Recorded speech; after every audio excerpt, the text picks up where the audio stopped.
They didn't take it seriously at first. For many German farmers, American tractors were something like oversized toys, machines built for endless plains, not for the tight fields and centuries-old farmland of Europe. Stories from across the ocean spoke of horsepower figures written in bold, of engines with displacement numbers so big that European mechanics rolled their eyes.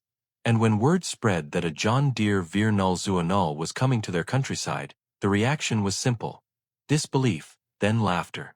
To them, America's confidence in big machinery looked almost like arrogance. Too heavy, some said. Too thirsty, others insisted. A tractor was supposed to be compact, efficient, precise. Not a muscular green giant with the silhouette of a machine made for endless horizons. In cafes and workshops, farmers chuckled. How could an American tractor understand German soil? How could a machine designed for miles upon miles of straight farmland survive the dense clay, the narrow paths, the slopes carved by generations of small farms? But the truth is this: the John Deere Veer 000 wasn't born from excess. It was born from a different kind of necessity, an American one. A necessity forged on farms where the ground stretches farther than the eye can see, where the workday is measured not by the rising and setting sun, but by how much a machine can endure. It was a tractor engineered to face unpredictability, long hours, and brutally demanding conditions. And its creators believed in something simple, something deeply American. Strength brings reliability, and reliability brings freedom. The farmers in Germany didn't know that yet. As the machine arrived, its green paint glistening under a mild European morning, it stood out like a visitor from another world. Children ran beside it. Older farmers crossed their arms, whispering judgments before the engine even turned. The air carried a quiet tension. Could something built in the United States truly belong here? What they didn't expect was that beneath the clean lines and the iconic yellow wheels was a machine built with purpose, with resilience, with a spirit shaped by American innovation. They saw bulk, but not balance. They saw size, but not the engineering behind it. They saw color, but not character. The John Deere Veer 000 had not come to participate in a competition. It had come to work. And soon, the laughter that greeted it would meet something entirely different, something that would challenge pride, tradition, and certainty itself. To understand why the John Deere Veer 000 would eventually silence the doubts overseas, you have to step back into the mindset of American engineering in the middle of the 20th century. It was a time when American farms were expanding, when families depended on machines capable of doing more, lasting longer, and refusing to quit even when the workday stretched from dawn to well past dusk. The Veer 000 was not created as a luxury, it was created as a lifeline. American engineers approached tractor design with a philosophy shaped by vast distances and unforgiving seasons. They believed that a machine had to breathe easily under pressure, that torque was not just a number but a promise, and that a tractor should respond to its operator like an extension of their own will. Power was important, yes, but reliability was sacred. At the heart of the John Deere Veer 000 was an engine that delivered confidence with every revolution. Its displacement was written in the kind of figures that made European farmers shake their heads, numbers like 3,7 liter, expressed in a size that seemed unnecessary to those accustomed to narrower fields. But for Americans, this wasn't extravagance. This was preparation. A bigger engine meant cooler operation, smoother pulling, steadier performance under heavy loads. It meant endurance. Then came the innovations that truly defined the machine. The power shift transmission, a system that allowed farmers to change gears under load without losing momentum, stunned operators abroad. To American engineers, it had been a natural evolution, a response to labor shortages and long work hours that demanded efficiency. To German mechanics watching the tractor operate, it felt almost unfair. A tractor that didn't hesitate? One that didn't stumble under weight? One that kept going. The hydraulic system was another revelation. Built with reserves that seemed excessive to the European eye, The John Deere Vernal treated large implements as if they were light tools. What Germans thought was overkill was, in reality, the American understanding of margin, the belief that a machine must never work at its limit, because working at the limit shortens lifespan. American tractors were built not to survive a season, but to accompany a family for decades. And perhaps the most surprising detail for farmers overseas was the balance of the machine. For all its size, the John Deere Vernal carried itself with the calm stability of a well-trained workhorse. The weight distribution, the long wheelbase, the forward stance, they created a quiet harmony between power and control. What European farmers saw as too big was, in fact, a carefully calculated design choice. American fields demanded tractors that could maintain steady traction on long pulls, resist wheel slip, and deliver continuous force without straining the operator. These weren't luxuries. They were answers. And while the John Deere Vernal was engineered for the American heartland, its builders knew something timeless.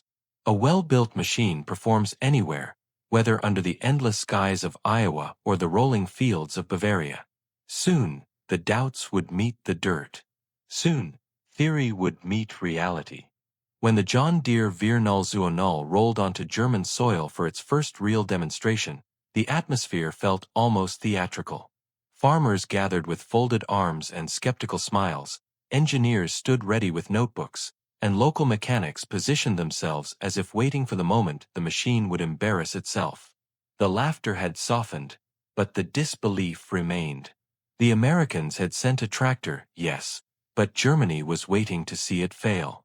The operator climbed into the seat, adjusted the controls, and eased the machine forward. The ground beneath was known for being dense, heavy, and unforgiving, the kind of soil that tested the limits of local tractors every season. Implements that strained European machines were hitched with care, and whispers moved through the crowd. Too much weight. Too much fuel. Too slow for our fields. The predictions were confident. What happened next erased all of them. The Vernal dug into the earth with a calm assurance no one expected. The heavy implement that usually dragged tractors into hesitation moved as if it were built of lighter steel. The machine didn't struggle, didn't claw for traction, didn't lose momentum. Instead, it advanced with a steady, unbroken pull, the kind Americans recognized instantly, but Germans had rarely witnessed. A quiet fell over the field. Farmers leaned forward. Mechanics blinked, trying to find the flaw. Engineers checked their notes, confused by numbers that refused to fit their expectations. The machine's weight, once mocked, now revealed its purpose. The balanced chassis and long wheelbase delivered a stability that made the work look almost effortless. The hydraulic system, dismissed as excessive, lifted and controlled the implement with refined precision. And then came the moment that truly changed everything. As the operator shifted gears, seamlessly, under load, without stopping, a murmur rippled through the crowd. The power shift transmission, a hallmark of American innovation, had just performed a maneuver no local machine could replicate. There was no hesitation, no drop in force, no visible strain. Just a smooth continuation of work, as if the tractor refused to acknowledge the difficulty of the task. The demonstration continued, each pass across the field rewriting assumptions. Tasks that German tractors completed with deliberate caution were handled by the Vernal with poised confidence. Implements that normally required multiple adjustments were guided with unwavering steadiness. Every movement became a quiet statement. This tractor wasn't just powerful, it was composed. By the time the work ended, the laughter was gone. Farmers approached the machine not with ridicule, but with curiosity. They touched the fenders, inspected the hitch, stared at the controls as if trying to understand how something so foreign could feel so right in their soil. Some even exchanged looks that carried an unspoken truth. The machine they doubted had just outperformed everything they trusted. And as the John Deere Vernal was shut down, the field didn't echo with applause or noise. It echoed with something far more meaningful: respect. Long after the dust settled on that demonstration field, The memory of the John Deere Veer-0 continued to travel across German farms like a quiet revelation. What began as laughter had become admiration, and what first seemed like an outsider now stood as a symbol of something larger. The undeniable strength of American engineering. Farmers who once doubted its purpose now spoke of it with a kind of measured awe. They described the steadiness of its pull, the patience of its engine, the composure it carried through difficult soil. Some confessed that the machine changed the way they viewed power entirely. Others admitted that it had broadened their sense of what a tractor could be. The Veer-0 didn't just perform, it redefined expectations. In workshops across the countryside, mechanics began studying the American design more closely. They noted how the spacious architecture of the engine bay made service easier, how the hydraulic reserves offered a margin of safety European tractors rarely possessed, how the transmission delivered a sense of control that felt almost intuitive. What once looked like unnecessary size was now recognized as thoughtful engineering. Engineering meant to protect the farmer from breakdowns, fatigue, and unpredictable seasons. The influence rippled through manufacturers as well. Companies that had once prided themselves on compact efficiency began reconsidering their approach to durability and operator comfort. Some adopted more robust hydraulic capacities. Others explored solutions inspired by the power shift concept. Without intending to, the John Deere Veer-0 had pushed the entire European market into a new era of innovation. But the machine's greatest legacy was something deeper, something that transcended technical spec sheets or performance trials. It changed perspectives. It proved that a tractor from one culture could transform the fields of another. It showed that strength and finesse were not opposites, that large machines could operate with grace, and that American farmers had spent decades perfecting solutions born from hard work and necessity. It demonstrated that engineering is not about borders, it is about understanding the land, respecting the labor, and building a machine that refuses to quit. Back in the United States, the story of the Veer-0's impact overseas became a point of quiet pride.